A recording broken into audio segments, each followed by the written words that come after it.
حجت ابن الحسن علیہ السلام صلواتک علیہ وعلا آبائہ فی هذه ساعة وفی کل ساعة ولیا وحافظا وقائدا وناصرا ودلیلا وإن حتی تسکنہ ورزق طوعا وتمتعہ فیہا طویلا یا رب محمد وآل محمد صلی علی محمد وآل محمد وعجل فرج آل محمد یا سیدتی ادرکنی یا مولتی ادرکنی بحق والفضل العباس علیہ السلام اللہم صلی علی محمد وآل محمد بسم اللہ الرحمن الرحیم الحمدللہ رب العالمین اللہم ایک نعبد و ایک نستعین الصلاة والسلام بالتحیت والاکرام علی اباء الحسین وبناء الحسین وجداء الحسین و اولاد الحسین و اصحاب الحسین ولعن اللہ تعالی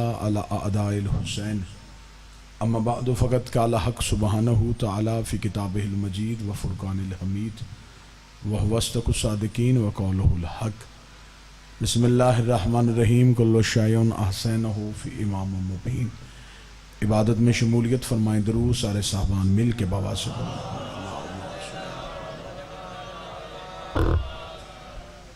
دعا ہے کہ آل محمد کا عظیم اور کریم خالق اس عظیم ترین اور بے مثل عبادت کو اپنی بارگاہ میں شرف قبولیت عطا فرمائے۔ رب الحسین بحق الحسین جتنے بھی ہاتھ اس ذکر میں مانگنے کے لیے آئیں اس عزت والی دہلیز سے کوئی بھی خالی ہاتھ واپس نہ جائے۔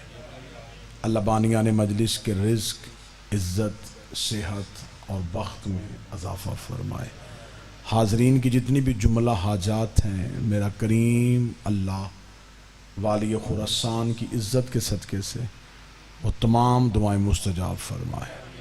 مل کے دل سے آمین کہیے گا۔ اس وقت تک کسی علی ولی اللہ پڑھنے والے کو موت نہ آئے جب تک بادشاہ حسین کے نوری محل کی زیارت نصیب نہ ہو۔ حجت دوراں ضرورت زمانہ وارث خانہ پروردگار رہبر معظم ولی العصر سرکار حجت کے ظہور میں تعجیل فرما۔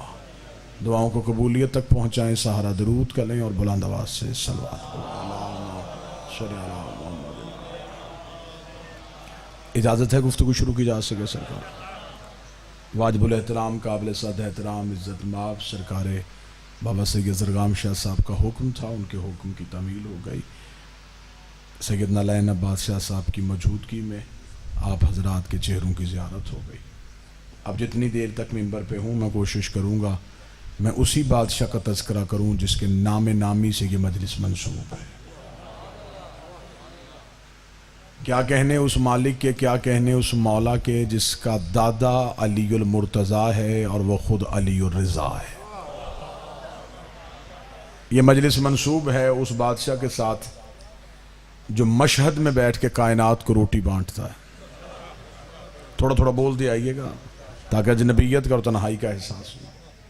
کیا کہنے اس مالک کے، کیا کہنے اس کریم بادشاہ کے جو اپنے ہی دور میں محمد بھی ہے اور اپنے ہی دور میں علی بھی ہے۔ ویسے تو بطول کے سارے بیٹے محمد ہیں اور بطول کے سارے ہی بیٹے علی ہیں۔ یہ کبھی محمد بن جاتے ہیں، کبھی علی بن جاتے ہیں۔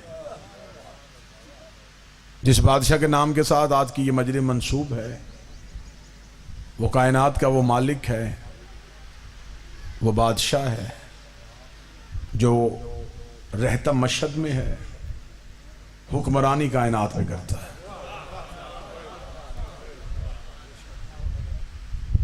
معصوم سے پوچھا گیا تھا کہ مولا آپ میں سے کچھ نام محمد ہیں اور کچھ علی ہیں، یہ وجہ کیا ہے؟ امام نے فرمایا ہمارے نام اس کی صفتوں کا اظہار ہے۔ وہ جب چاہتا ہے جس زمانے میں اپنی کوئی صفت ظاہر کرنا چاہے وہ ہم میں سے کسی ایک کو بھیج دیتا ہے۔ وہ چاہتا ہے کہ زمانے کو پتہ چلے کہ میری حمد کیسی ہے، وہ محمد کر دیتا ہے۔ وہ چاہتا ہے کہ زمانے کو پتہ چلے کہ میری عظمت کیسی ہے، وہ ہم میں سے کسی کو علی کر دیتا ہے۔ جب وہ چاہتا ہے اس کی مشیت میں آتا ہے کہ زمانے کے سامنے میرا حسن کھل کے آئے تو وہ ہم میں سے ایک کو حسن کر دیتا ہے۔ جب اس کے جی میں آ جاتا ہے زمانہ اس کی کریمی کو دیکھا، جی بسم اللہ، وہ اس میں سے پھر ایک حسین کر دیتا ہے۔ جب وہ عبادت کے طریقے سکھانا چاہتا ہے پھر وہ سجاد کر دیتا ہے۔ جب وہ حلم منوانا چاہتا ہے پھر وہ باقر کر دیتا ہے۔ جب صداقت دکھانا چاہتا ہے پھر وہ صادق کر دیتا ہے۔ جب وہ اپنی عطا دکھانا چاہتا ہے پھر ایک کاظم بھیج دیتا ہے۔ جب اپنی رضا زمانے میں اتارنا چاہتا ہے پھر ایک رضا بھیج دیتا ہے۔ جب نکابت کا مالک دکھانا چاہتا ہے پھر نقی بھیجتا ہے۔ جب تکابت کا مالک دکھانا بھیجتا ہے پھر تقی بھیجتا ہے۔ جب ہیبت دکھانی چاہے پھر عسکری بھیجتا ہے۔ امام فرماتے وہ بھی پردے میں چھپا ہوا ہے اور ہم میں بھی ایک پردے میں چھپا ہوا ہے، اس لیے وہ بھی قائم ہے، یہ بھی قائم ہے۔ وہ بھی ہے اور نظر نہیں آتا، یہ بھی ہے اور نظر نہیں آتا۔ بعض بندے اعتراض کرتے ہیں شیعوں کا 12واں ہے تو نظر کیوں نہیں آتا؟ سب سے بڑی اللہ کے ہونے کی دلیل کو مہدی کہتے ہیں۔ تو جو پوری فرمائیں گے صاحبان، سب سے بڑی اللہ کے وجود کی دلیل کو مہدی کہتے ہیں، جس کا خلیفہ ابھی تک زمانے کی نظروں میں نہیں آ رہا، چھپا بھی ہے اور کائنات کا نظام بھی چلا رہا۔ میرے سامنے زمیندار طبقہ بیٹھا ہے، میں بات تھوڑی آسان کر دیتا ہوں بابا نالین سے۔ وہ یہاں آ نہیں سکتا تھا، تو جو پوری فرمائیں گے سر، وہ یہاں نہیں آ سکتا تھا، وہ اللہ، وہ یہاں آ جاتا وہ نہ رہتا، ہم وہاں چلے جاتے ہم نہ رہتے۔ اسے ضرورت ہے ہدایت پہنچانے کی، ہمیں ضرورت ہے ہدایت لینے کی۔ وہ آ نہیں رہا، ہمیں بلا نہیں رہا۔ خالق مخلوق، اللہ بندے، وہ آئے یہ بھی ممکن نہیں، ہمیں بلائے یہ بھی ممکن نہیں۔ اسے درمیان میں کچھ ہستیاں رکھ دی۔ اب اس سے زیادہ آسان میرے بس میں نہیں، میں کوشش پوری کر رہا ہوں کہ میں آپ کے سماعتوں تک پہنچ سکوں۔ خالق مخلوق 14، اللہ بندے حجت۔ اب میں آپ کو بتاؤں کہ مذہب شیعہ کیا ہے۔ ہم آل محمد کو اللہ نہیں سمجھتے، نہ ہم آل محمد کو اپنے جیسا سمجھتے ہیں۔ خالق مخلوق 14 ہیں، یہ بھی نہیں ہیں، وہ بھی نہیں، ہم جیسے بھی نہیں، اللہ بھی نہیں۔ اب اگلی سطر میں مجمع میں سے ایک بندہ بولے، لیکن بولے ضرور، یہاں آتے ہیں یہ ہو جاتے ہیں، بسم اللہ سرکار، وہاں جاتے ہیں وہ ہو جاتے ہیں، یہ بھی نہیں ہیں، وہ بھی نہیں۔ بس اتنا ہی فرق ہے، جو یہاں سے دیکھتا ہے اسے اپنے جیسے لگتے ہیں، جو وہاں سے دیکھتا ہے اسے اس جیسے لگتے ہیں۔ یہ بندوں تک پہنچنے کا، اللہ پہنچانے کا ذریعہ ہے۔ اس سے بھی زیادہ آسان کروں، اس سے بھی زیادہ آسان کرتے ہیں، یہ وہ آئینے ہیں جن سے اللہ نظر آتا ہے۔ سارے بولنا بھائی، اس سے خوبصورت مثال نہیں، یہ 14 وہ صاف شفاف آئینے ہیں جن سے اللہ نظر آتا ہے۔ اب اجمے سے کوئی بندہ ذہن میں سوچے گا کہ آصف علوی کا ہم نے انتظار کیا، لیکن اس نے یہ بات کیا کہہ دی کہ اللہ ان سے نظر آتا ہے، اللہ کو ضرورت کیا کہ شکلوں سے پہچان کروائے۔ اس بندے کے لیے بڑی آسان مثال ہے میرے پاس۔ جب ہم پہلے دن بچے کو استاد کے سامنے بٹھا کے آتے ہیں، استاد پڑھاتا الف ہے، دکھاتا انار ہے۔ اب تو میں الف بے پہ آ گیا ہوں، اب تو آپ سمجھے گے نا جی۔ پڑھایا الف ہے، دکھایا انار ہے۔ اب استاد سے پوچھو پڑھایا الف ہے، دکھایا انار کیوں ہے؟ وہ کہے گا الف لفظ ہے، انار پہچان ہے۔ الف لفظ ہے، انار پہچان ہے، مجمع سارا بولے اللہ ذات ہے، 14 پہچان ہے۔